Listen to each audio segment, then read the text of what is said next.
예레미야 48장 36절에서 47절까지 말씀을 교독해서 읽도록 하겠습니다. 그러므로 나의 마음이 모압을 위하여 피리같이 소리내며 나의 마음이 길헤레스 사람들을 위하여 피리같이 소리내나니 이는 그가 모은 재물이 없어졌음이라. 모든 사람이 대머리가 되었고 모든 사람이 수염을 밀었으며 손에 칼자국이 있고 허리에 굵은 배가 둘렀고 모압의 모든 지붕과 거리 각처에서 슬피 우는 소리가 들리니 내가 모압을 마음에 들지 않는 그릇같이 깨뜨렸음이라. 여호와의 말씀이니라. 어찌하여 모압이 파괴되었으며 어찌하여 그들이 애곡하는가. 모압이 부끄러워서 등을 돌렸도다. 그런즉 모압이 그 사방 모든 사람의 조롱거리와 공포의 대상이 되리로다. 이는 여호와의 말씀이니라. 보라, 그가 독수리같이 날아와서 모압 위에 그의 날개를 펴리라. 성읍들이 점령을 당하며 요새가 함락되는 날에 모압 용사의 마음이 산고를 당하는 여인 같을 것이라. 모압이 여호와를 거슬러 자만하였으므로 멸망하고 다시 나라를 이루지 못하리로다. 여호와의 말씀이니라. 모압 주민아, 두려움과 함정과 올무가 내게 닥치나니 두려움에서 도망하는 자는 함정에 떨어지겠고 함정에서 나오는 자는 올무에 걸리리니 이는 내가 모압이 벌 받을 해가 임하게 할 것임이라. 여호와의 말씀이니라. 도망하는 자들이 기진하여 헤스본 그늘 아래에 서니 이는 불이 헤스본에서 나며 불길이 시온 가운데에서 나서 모압의 살적과 떠드는 자들의 정수리를 사름이로라. 모압이여, 내게 화가 있도다. 그모스의 백성이 망하였도다. 내 아들들은 사로잡혀 갔고 내 딸들은 포로가 되었도다. 그러나 내가 마지막 날에 모압의 포로를 돌려보내리라. 여호와의 말씀이니라. 모압의 심판이 여기까지니라. 아멘. 여러분, 부모가 되고 아이를 양육하다 보면은 때로는 아이를 엄하게 훈육을 해야 되는 순간이 있습니다. 그러니까 마음 같아서는 그냥 봐주고 싶고 사랑만 해주고 싶은 것이 부모의 마음일 텐데 우리 아이의 행동이 잘못 엇나가지 않을까 싶어서 이 훈육을 반드시 해야 되는 순간을 피할 수가 없게 되죠. 그러니까 아이를 혼내고 또 훈육을 할 때 두 가지의 마음이 우리 안에 충돌하게 되는 것을 보게 됩니다. 단호하게 혼내서 바른 길로 잡아줘야지라는 마음이 있고 한편으로는 혼내면서도 아파하는 힘들어하는 이 아이를 보면서 훈육을 멈추고 싶은 마음이 충돌하게 되는 것이죠. 부모가 되면서 이 두 마음이 끊임없이 우리 안에 왔다 갔다 하는 것 같습니다. 그리고 이 두 감정 사이에서 균형을 잡아보고 싶지만 이게 생각처럼 잘 되지 않는 것이죠. 특별히 오늘 말씀 가운데에서는요, 모압을 심판하면서 동시에 마음을 아파하는 하나님의 마음이 그려져 있습니다. 여러분, 이스라엘 백성들만 하나님이 사랑하셨던 것이 아니라 수도 없이 문제가 있고 우상을 숭배했던 모압 백성들 역시도 이 하나님의 대상의 범위 안에 들어간다라는 것을 기억을 해볼 필요가 있습니다.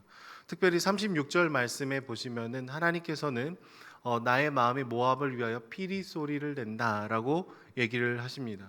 여러분, 마음이 피리 소리를 낸다라는 것은 내 마음이 슬피 웃나 라는 것을 시적으로 표현한 것입니다.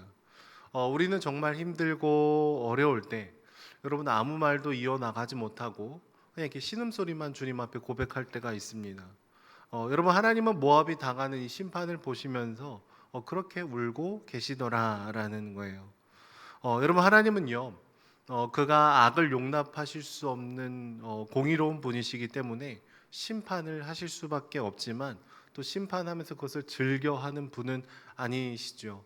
100%의 완벽한 공의로움을 또 추구하시고 100%의 완벽한 사랑을 동시에 만족을 시키셔야 되기 때문에 모압을 심판하시고 또 동시에 눈물을 흘리고 계신 것입니다. 무엇보다 모압은요, 완전한 심판을 받게 됩니다. 오늘 말씀 본문을 보시면 사람들이 머리를 밀고 수염을 깎고 몸에 상처를 내고 허리에 굵은 배를 두르는 행위는요, 그 당시에 사람이 죽었을 때에 치르게 되는 모습들을 보여주고 있습니다. 사람이 죽었을 때 그들을 애도하는 의식에 속하였던 것이죠. 결국 모압은요, 죽음에 가까운 심판을 지금 당하고 있다라는 거예요. 특별히 이 모압이 심판을 받는 것에 대해서 몇 가지 비유가 오늘 본문에 나오는데요. 첫 번째는 독수리 비유입니다. 보통 독수리의 활짝 편 날개는 하나님의 전능하신 보호하심을 우리가 생각할 때가 더 많습니다. 근데 오늘 본문에서 독수리가 이 날개를 폈다라는 것은요, 빠르고 위협적인 심판이 임했다라는 것을 의미합니다. 우상을 끊임없이 숭배하고 죄를 끊임없이 지으면서 우리의 부요함이 영원할 것이라고 생각했던 이 모압 백성들을 향해서 하나님께서 굉장히 급작스럽고 강력한 심판을 내리고 계신 것이죠. 신명기 28장의 말씀에는 이스라엘이 배반하면 여호와께서 멀리 땅끝에서 한 민족을 독수리가 날아오는 것 같이 오게 해서 이스라엘을 치게 하시겠다라는 얘기를 하고 있습니다. 오늘 모압은 그와 비슷한 심판을 받고 있는 것이죠. 두 번째 비유는 산고를 겪는 여인에 관한 비유입니다. 마치 출산할 때 이 진통이 시작이 되면은요, 산모는 두려움에 휩싸이게 되는 것과 비슷합니다. 해산할 때까지 고통과 이 두려움을 맞서는 것처럼 모압은 지금 하나님의 심판 아래에 들어갔고 바들바들 떠는 두려움에 처하게 되었습니다. 그들에게는 두려움과 함정과 올무라는 세 가지 심판의 단계로 오늘 본문에서 얘기를 하고 있습니다. 히브리어는 파드, 하트, 파흐 이렇게 발음을 하는데요. 서로 비슷한 이 세 가지의 단어를 병렬적으로 놓음으로써 완전한 하나님의 심판이 그들에게 임했다라는 것을 강조를 하고 있습니다. 여러분, 모압이 심판을 받을 때에는 적당한 심판이 아니라 두려움에서 벗어날 쯤 하면은 함정에 빠지고 함정에서 도망치면은 올무에 걸리게 되는 피할 수 없는 심판이 너에게 임했다라는 것이죠. 45절의 말씀을 보면은요, 또 마지막에는 어떻습니까? 헤스본으로 도망쳐서 숨을 돌리고 있는 모압 백성들에게 불과 불길이 나서 그들의 관자놀이를 간통하고 정수리를 사르겠다라고 얘기를 하고 계십니다. 그러니까 그 어디도 지금 하나님의 심판을 피할 수 있는 장소가 없다라는 거예요. 완전한 심판이 너에게 임할 것이다라고 얘기하고 있는 것이죠. 어제 말씀에도 얘기를 들었겠지만 예레미야는 이토록 참혹한 모압의 심판의 이유 중에 하나는 교만한 마음이라고 얘기합니다. 근데 무엇 때문에 교만했냐? 모압이 굉장히 번영하고 부요했기 때문에 하나님을 의지하지 않고 자만했던 것으로 본문에서 얘기를 하고 있죠. 또 다른 하나는요, 그들이 요새를 자랑하면서 하나님을 굳이 의지하지 않았는데 결국 어디를 가든지 간에 심판을 피할 수 없는 처지에 처하게 되는 것입니다. 결국 생명의 근원이신 하나님을 버리고 스스로의 힘과 스스로의 능력에 심취해 있다 보면은 우리는 하나님을 우리 마음의 보좌에서 끌어내리게 됩니다. 내가 내 인생을 운전할 수 있다라고 생각을 하게 되죠. 그리고 내 삶에 주어진 모든 것이 다 내 능력이고 내 힘이고 내 애씀으로 인한 결과라고 생각하는 그 순간부터 우리는 하나님과 전혀 상관없는 삶을 점점점 살아가게 시작하더라라는 거예요. 그러나 여러분, 그럼에도 불구하고 오늘 말씀의 맨 마지막 47절의 말씀을 보면은 주님께서 뭐라고 얘기를 하실까요? 우리 47절 말씀을 읽어보도록 하겠습니다. 시작. 그러나 내가 마지막 날에 모압의 포로를 돌려보내리라. 여호와의 말씀이니라. 모압의 심판이 여기까지니라. 아멘. 여전히 자격이 없고 여전히 심판받아 마땅하고 아무런 이 회복의 근거가 없는 자들을 향해서 여기까지다. 너희들을 향한 심판은 여기까지다. 내가 너희를 나중에 다시금 회복시키리라 라는 것을 얘기하고 있습니다. 피할 수는 없지만 그러나 피할 길을 조금 내주시는 것이 주님의 은혜인 것이죠. 우리는 이 말씀을 보면서 우리의 존재와 모압은 애초에 다르다라고 생각을 할 수도 있습니다. 우리는 이스라엘 백성처럼 스스로를 대할 때가 더 많이 있기 때문이죠. 그런데 여러분, 우리의 마음을 또 우리의 내면을 깊이 들여다보면은 나는 과연 정말로 주님 한 분만을 의지하고 높아진 마음은 없지는 않은지 우리 스스로를 돌아볼 필요가 있습니다.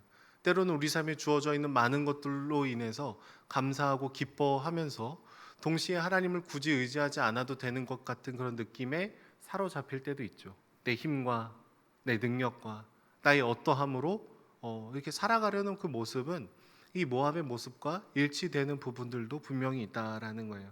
또 때로는요, 우리는 자격 없는 자들에게 베풀어 주신 예수님의 은혜에 대해서 너무나 많이 듣고 그것에 익숙해져 왔습니다. 그래서 분명히 하나님께서 죄를 돌이키라고 얘기하셨고 죄는 그 모양도 쳐다보지 말라고 얘기하셨음에도 불구하고 우리는 예수님의 십자가의 은혜를 의지하면서 더 많은 죄를 여전히 우리가 거하고 있을지도 모르겠습니다. 우리의 부패한 본성을 들여다보면 우리는 이 이방 민족에 해당하는 모압과 그다지 다를 바가 없는 모습으로 살아갈 때도 있다라는 것이죠. 여전히 자격 없는 자들에게 심판을 하시되 그러나 소망을 내어주시는 주님의 사랑을 우리가 바라볼 수 있었으면 좋겠습니다. 우리를 향한 모든 심판은 그냥 없어지는 것이 아니라 예수님의 모든 몸에게로 향하였고 우리의 죄책을 향한 그 모든 진노는 예수님께서 그 십자가에서 자신의 몸을 찢으시고 모든 것을 흘리시며 우리의 모든 죄책을 다 안고 가시는 것이죠. 심판이 없지 않았습니다.